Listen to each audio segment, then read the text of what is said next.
Chapter 27, Mike Teavee is sent by television. Mike Teavee was even more excited than Grandpa Joe at seeing a bar of chocolate being sent by television. "But Mr. Wonka," he shouted, "can you send other things through the air in the same way? Breakfast cereal, for instance?" "Oh, my sainted aunt," cried Mr. Wonka, "don't mention that disgusting stuff in front of me. Do you know what breakfast cereal is made of? It's made of all those little curly wooden shavings you find in pencil sharpeners. But could you send it by television if you wanted to, as you do chocolate?" asked Mike Teavee.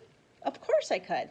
"And what about people?" asked Mike Teavee. "Could you send a real live person from place to another in the same way?"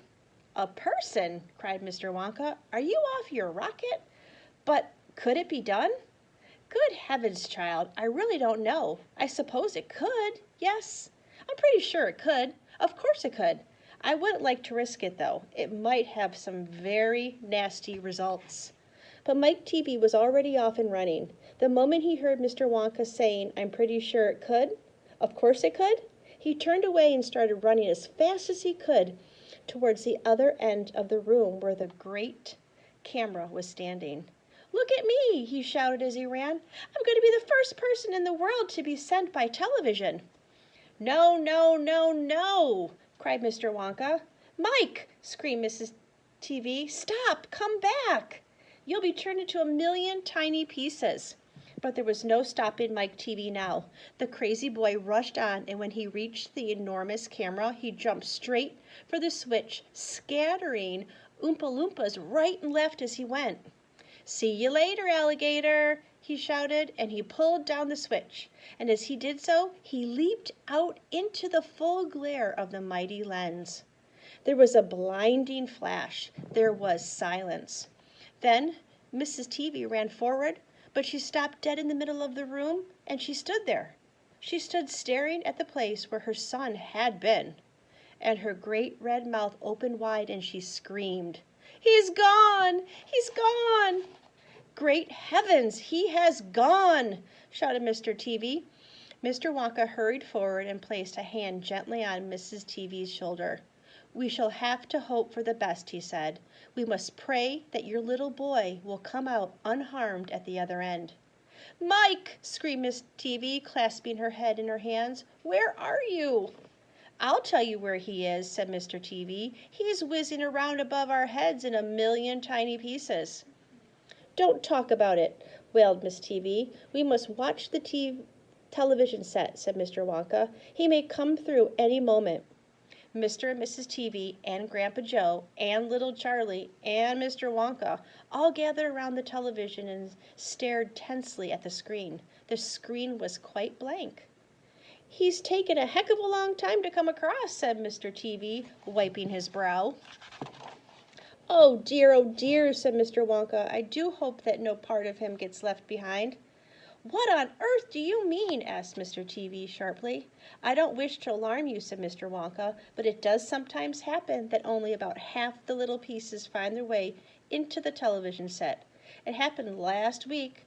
I don't know why, but the result was that only half a bar of chocolate came through." Mrs. Teavee let out a scream of horror. "You mean only a half a Mike is coming back to us?" she cried. "Let's hope it's the top half," said Mr. Teavee.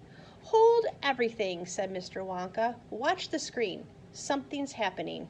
The screen had suddenly begun to flicker. Then some wavy lines appeared. Mr. Wonka adjusted one of the knobs, and the wavy lines went away. And now, very slowly, the screen began to get brighter and brighter. "Here he comes!" yelled Mr. Wonka. "Yes, that's him, all right. He is all in one piece," cried Mrs. Teavee. "I'm not sure," said Mr. Wonka. "It's too early to tell." Faintly at first, but becoming clearer and clearer every second, the picture of Mike Teavee appeared on the screen. He was standing up and waving at the audience and grinning from ear to ear. "But he's a midget!" shouted Mr. Teavee. "Mike," cried Mrs. Teavee, "are you all right? Are there any bits of you missing?" "Isn't it going to get any bigger?" shouted Mr. Teavee. "Talk to me, Mike," cried Miss Teavee. "Say something. Tell me you're all right." A tiny little voice, no louder than the squeaking of a mouse, came out of the television set. "Hi, Mom," he said. "Hi, Pop. Look at me. I'm the first person ever to be sent by television." "Grab 'em," ordered Mr. Wonka. "Quick!" Mrs. Teavee shot out a hand and picked the tiny figure of Mike Teavee out of the screen. "Hooray!" cried Mr. Wonka. "He's all in one piece. He's completely unharmed." "You call that unharmed?" snapped Miss Teavee, peering at the little speck of a boy who now running to and fro across the palm of her hand, waving his pistols in the air. He was certainly not more than an inch tall. "He's shrunk," said Mr. Teavee. "Of course he's shrunk," said Mr. Wonka. "What do you expect?" "This is terrible," wailed Miss Teavee. "What are we going to do?" And Mr. Teavee said, "We can't send him back to school like this. He'll get trod upon. He'll get squashed." "He won't be able to do anything," cried Mrs. Teavee. "Oh, yes, I will," squeaked the tiny voice of Mike Teavee. "I'll still be able to watch television." "Never again," shouted Mr. Teavee. "I'm throwing the television set right out the window the moment we get home. I've had enough of television." When he heard this, Mike Teavee flew into the terrible tantrum. He started jumping up and down on the palm of his mother's hand, screaming and yelling and trying to bite her fingers. "I want to watch television," he squeaked. "I want to watch television. I want to watch television. I want to watch television." "Here, give him to me," said Mr. Teavee, and he took the tiny boy and shoved him into the breast pocket of his jacket and stuffed a handkerchief on top. Squeals and yells came from inside the pocket, and the pocket shook as the furious little prisoner fought to get out. "Oh, Mr. Wonka," wailed Mrs. Teavee, "how can we make him grow?" "Well," said Mr. Wonka, stroking his beard and gazing thoughtfully at the ceiling, "I must say that's a wee bit tricky. But small boys are extremely springy and elastic. They stretch like mad. So what will we do? We'll put him in a special machine I have for testing the stretchiness of chewing gum. Maybe that will bring him back to what he was." "Oh, thank you," said Mrs. Teavee. "Don't mention it, dear lady." "How far do you think he'll stretch?" asked Mr. Teavee. "Maybe miles," said Mr. Wonka. "Who knows, but he's going to be awfully thin. Everything gets thinner when you stretch it." "You mean like chewing gum?" asked Mr. Teavee. "Exactly." "How thin will he be?" asked Mrs. Teavee anxiously. "I haven't the foggiest idea," said Mr. Wonka, "and it doesn't really matter anyway because we'll soon fatten him up again. All we'll have to do is give him a triple overdose of my wonderful super vitamin candy. Super vitamin candy contains huge amounts of vitamin A and vitamin B. It also contains vitamin C, vitamin D, vitamin E, vitamin F, vitamin G, vitamin I, vitamin J, vitamin K, vitamin L, vitamin M, vitamin N, vitamin O, vitamin P, vitamin Q, vitamin R, vitamin T, vitamin U, vitamin V, vitamin W, vitamin X, vitamin Y, and, believe it or not, vitamin Z. The only two vitamins it doesn't have in it are vitamin S, because it makes you sick, and vitamin H because it makes you grow horns at the top of your head like a bull. But it does have in it a very small amount of the rarest and most magical vitamin of all, vitamin Wonka. "And what will that do to him?" asked Mr. Teavee anxiously. "It'll make his toes grow out until they're as long as his fingers." "Oh, no," cried Mrs. Teavee. "Don't be silly," said Mr. Wonka. "It's most useful. He'll be able to play the piano with his feet." "But Mr. Wonka—" "No arguments, please," said Mr. Wonka. He turned away and clicked his fingers 3 times in the air. An Oompa Loompa appeared immediately and stood beside him. "Follow these orders," said Mr. Wonka, handing the Oompa Loompa a piece of paper on which he had written full instructions, "and you'll find the boy in his father's pocket. Off you go. Goodbye, Mr. Teavee. Goodbye, Mrs. Teavee. And please don't look so worried. They'll all come out in the wash, you know, every one of them." At the end of the room, the Oompa Loompas around the giant camera were already beating their tiny drums and beginning to jog up and down to the rhythm. "There they go again," said Mr. Wonka. "I'm afraid you can't stop them singing." Little Charlie caught Grandpa Joe's hand, and the two of them stood beside Mr. Wonka in the middle of the long, bright room, listening to the Oompa Loompas, and this is what they sang.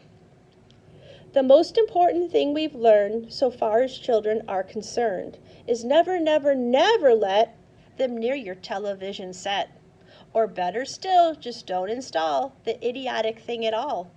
In almost every house we've been, we've watched them gapping at the screen. They'll loll and slop and lounge about and stare until their eyes pop out. Last week in someone's place we saw a dozen eyeballs on the floor. They'll sit and stare and stare and sit until they're hypnotized by it, until they're absolutely drunk with all that shocking, ghastly junk. Oh yes, we know it keeps them still. They don't climb out the windowsill. They never fight or kick or punch. They leave you free to cook the lunch and wash the dishes in the sink. But did you ever stop to think? To wonder just exactly what this does to your beloved tot? It rots the senses in the head. It kills imagination dead. It clogs and clutters up the mind. It makes a child so dull and blind. It can no longer understand a fantasy of fairyland. His brain becomes as soft as cheese. His powers of thinking rust and freeze. He cannot think, he only sees. All right, you'll cry. All right, you'll say. But if we take the set away, we do to entertain. Our darling children, please explain. We'll answer this by asking you, what used to the darling ones do? How used they keep themselves contented before this monster was invented? Have you forgotten? Don't you know? We'll say it very loud and slow. They used to read. They'll read and read and read and read and then proceed to read some more. Great Scots gazooks. One half their lives was reading books. The nursery shelves held books galore. Books cluttered up the nursery floor, and in the bedroom by the bed, more books were waiting to be read. Such wondrous, fine, fantastic tales of dragons, gypsies, queens, and whales, and treasure isles and distant shores, where smugglers rowed with muffled oars, and pirates wearing purple pants, and sailing ships and elephants, and cannibals crouching round the pot, stirring away at something hot. It smells so good, what can it be? Good gracious, it's Penelope! The younger ones had Beatrix Potter with Mr. Todd and Dirty Rotter, and Squirrel Nutkin, Pigling Bland, and Mrs. Tiddlywink, and just how the camel got his hump, and how the monkey lost his rump, and Mr. Toad, and bless my soul, there's Mr. Rat and Mr. Mole. Oh, books, what books they used to know, those children living long ago. So please, oh please, we beg, we pray, go throw your TV set away, and in its place you can install a lovely bookshelf on the wall. Then fill the shelves with lots of books, ignoring all the dirty looks, the screams and yells, the bites and kicks, and children hitting you with sticks. Fear not, because we promise you that in about a week or two of having nothing else to do, they'll now begin to feel the need of having something good to read. And once they start, oh boy, you watch the slowly growing joy that fills their hearts. They'll grow so keen, they'll wonder what they've ever seen in that ridiculous machine, that nauseating, foul, unclean, repulsive television screen. And later, each and every kid will love you more for what you did. P.S. Regarding Mike Teavee, we very much regret that we shall simply have to wait and see if we can get him back his height. But if we can't, it serves him right.